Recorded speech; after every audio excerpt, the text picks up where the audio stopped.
wabarakatuh. Assalamualaikum warahmatullahi wabarakatuh. Apa kabar sahabat Media Center STAI YDI Lubuk Sekaping? Alhamdulillah hari ini kita bersama dengan Ustadz Haji Safrizal SFSIK SAG MPD. Assalamualaikum Ustadz. Waalaikumsalam warahmatullahi wabarakatuh, Bu Rina. Alhamdulillah, kabarnya gimana Ustadz? Alhamdulillah sehat. Berkat doa sahabat Media Center Stay ya. Gimana Ustadz sekarang kabarnya Ustadz sedang mengambil program S3 ya? Oh iya. Kebetulan sekarang udah masuk semester kedua, Bu Rina. Alhamdulillah. Kemarin berkat doa bersama itu IP-nya 4 ya. Subhanallah teman-teman. Kemudian itu jurusan yang kita ambil adalah pendidikan Islam di Alhamdulillah. UIN, Universitas Islam Negeri Syekh Jamil Jambe Bukit Tinggi. Alhamdulillah.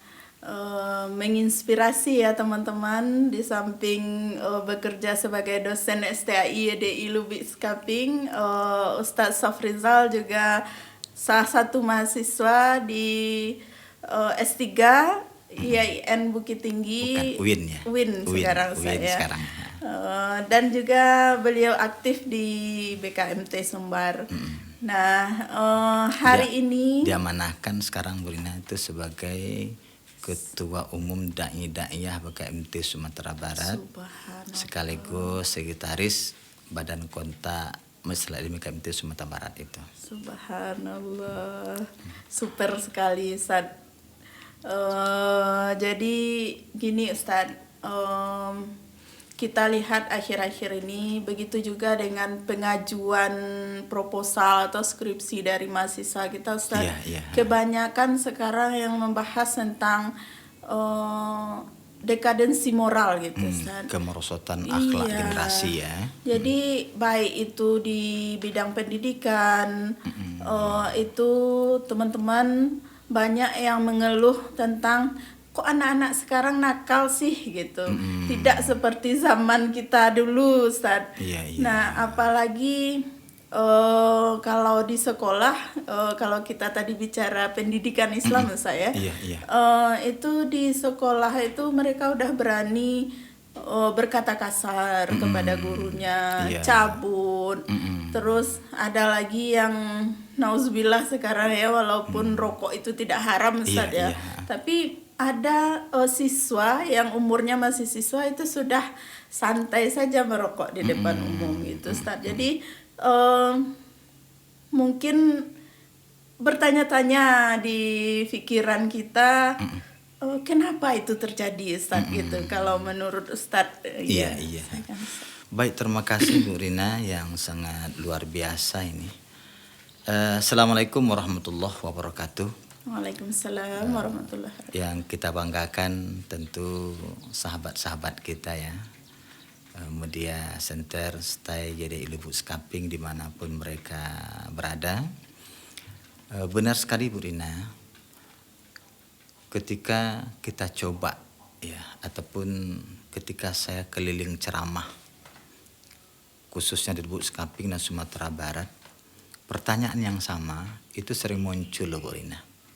Ustadz, anak-anak kini kok mada-mada bana apa Ustadz? Tak sama model waktu dulu ya.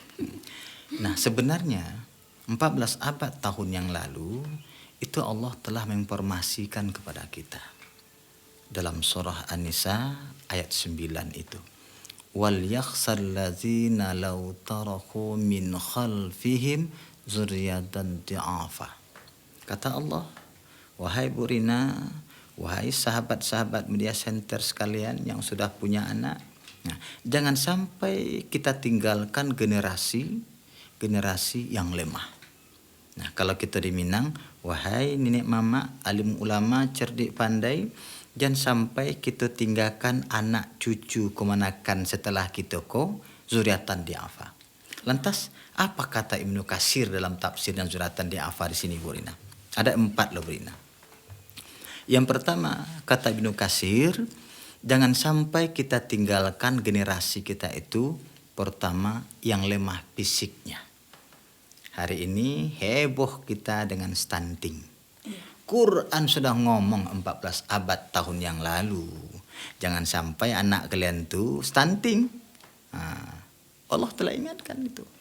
Nah, kemudian yang kedua, jangan sampai sebab ketika mereka stunting, lemah fisiknya, apa yang bisa mereka lakukan? Yang kan untuk perang basoso untuk salat sempurna tidak bisa lakukan dah. Kecil imam sami Allah liman hamidah dan yang sakit sami Allahu maksimidah. Nyalah maksimidah lu yang sabui gitu ya. Nah, jadi jangan sampai kita tinggalkan generasi yang lemah fisiknya. Itu yang pertama. Yang kedua, jangan sampai kita tinggalkan generasiku yang lemah fisikisnya, mentalnya. Coba. Bagaimana mereka itu bisa menjadi seorang yang tegar kalau mentalnya aja sudah lemah? Nah, kemudian yang ketiga, kata Ibnu Katsir, jangan sampai kita tinggalkan generasi itu lemah ekonominya. Kata Rasul, kemiskinan itu mendekatkan kepada kekufuran dan kekafiran. Coba. Berapa banyak hari ini? Cobalah tanya tuh. Apa masalahnya kok ini model kok? Oh, faktor ekonomi. Bakok benar nih faktor ekonomi. Nah, maka Allah jauh sebelum itu telah ingatkan kita. Nah, kemudian Bu Rina yang terparah itu nomor 4. Yaitu jangan sampai kita tinggalkan generasi kita ini, anak cucu ponakan kita itu yang lemah imannya.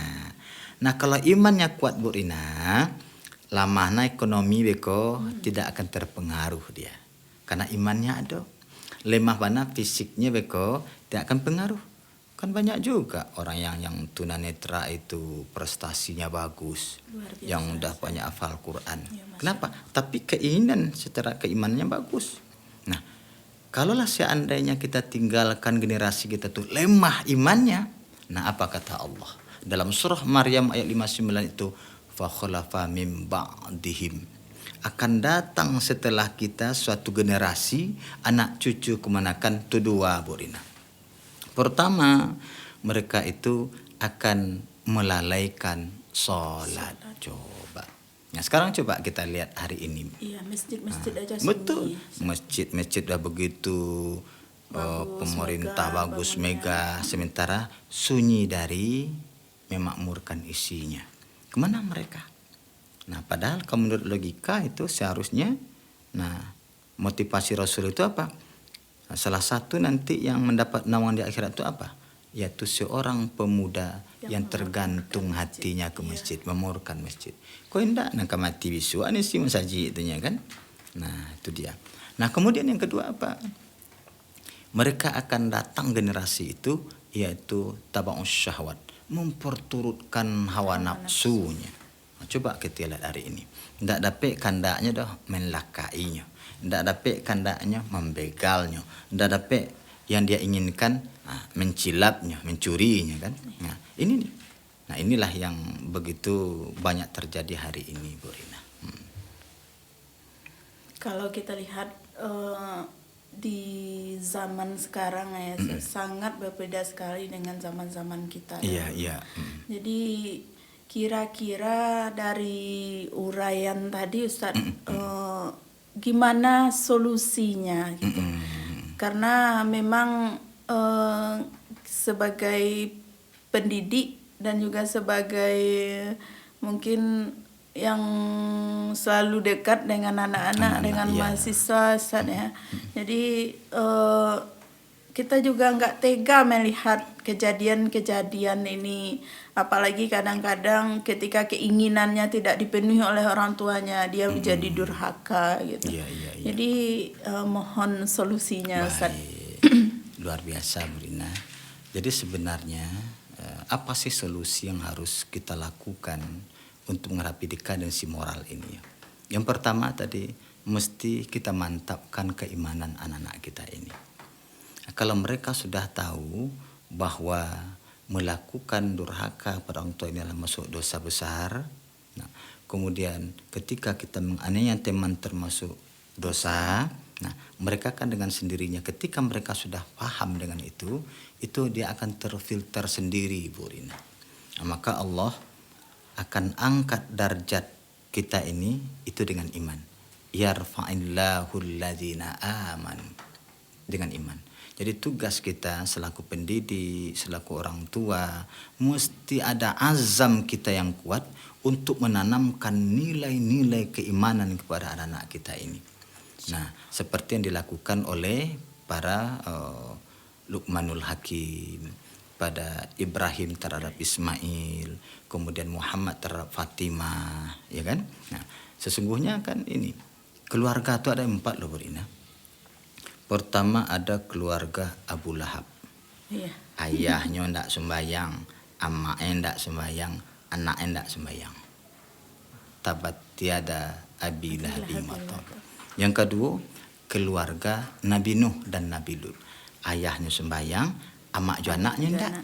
Iya. Yang ketiga, keluarga Firaun. Firaun tuh ayah ndak sembayang, tapi anak istrinya sembayang. Nah, ini Allah sebutkan dalam Quran surah At-Tahrim ayat 10 dan 11. Nah, kemudian keluarga Ibrahim. Ibrahim imannya bagus, taat, istrinya soleha, lahir anaknya Ismail yang soleh. Kemudian Muhammad soleh, istrinya soleha, lahirlah Fatimah yang soleha. Berarti kekuatan keimanan dalam rumah tangga itu modal awal, Bu Rina. Nah, setelah imannya mantap, nah perlu ilmu pengetahuan. Karena mereka tidak tahulah maka mereka lakukan itu. Maka Allah jamin, Allah angkat darjat kita itu dengan iman dan ilmu pengetahuan. Kemudian yang ketiga, Bu Rina, nah untuk mengatasi ini banyak sih sebenarnya ya. Nah, tapi paling tidak mesti ada kerjasama kita ini, ya, antara pendidik dengan orang tua, antara orang tua dengan anaknya. Jadi ini tidak bisa kita pisahkan. Kalau selama ini kan seperti ini, orang tua itu menganggap sekolah ini, kampus ini seperti bengkel. Masuk tuh bayar piti selesai. Tidak, ya tidak. Tetapi mesti ada kerjasama antara orang tua yang punya anak dengan kita yang mendidik, kemudian lingkungan sekolahnya. Kalau dulu kan kerjasama orang tua pendidik ke orang cak. Nah, kecek ambo takana dembo dubrina ayahku nyuantan ambo ketampe mengaji itu Pak Guru iku anak ambo aja mengaji iko rotannya kalau mada iko barehnya iko ayamnya lengkap. Nah, kalau seperti serang ini kan semua fasilitas kan sudah bagus, Bu Rina. Nah, tinggal lagi kita memerayakan. Nah, kemudian yang keempat, hasil penelitian itu, Bu Rina, tidak bisa kita pungkiri. Salah satu penyebabnya itu kan termasuk dengan handphone yang mereka miliki. Padahal itu sangat positif sesungguhnya kalau mereka pergunakan terhadap yang positif. Tetapi ketika dipergunakan terhadap yang salah, maka akibatnya juga fatal. Itu mungkin kira-kira, Bu Rina. Semoga kita bisa membentengi lah ya, Ustaz. Maksudnya itu benteng dari rumah dan di sekolah juga sama-sama yuk kita mengarahkan anak-anak atau peserta didik atau mahasiswa kita supaya imannya diperkuat dan beliau tidak mau berbuat onar atau berbuat yang menyalahi aturan agama. Subhanallah, Ustaz, ini perbincangan yang seharusnya pertanyaan dari kemarin-kemarin ini, Ustaz, sebenarnya. Jadi kalau kita sudah berbincang dengan Ustaz Olega, rasanya berarti dari Al-Quran itu sendiri udah ada sebenarnya. Menginformasikan kepada kita. Sudah memberikan solusi juga sebenarnya. Jadi sahabat Media Center STAI, demikianlah bincang-bincang kami dengan Ustadz Safrizal. Semoga bermanfaat untuk kita bersama. Banyak maaf dari kami. Assalamualaikum warahmatullahi wabarakatuh. Waalaikumsalam warahmatullahi wabarakatuh.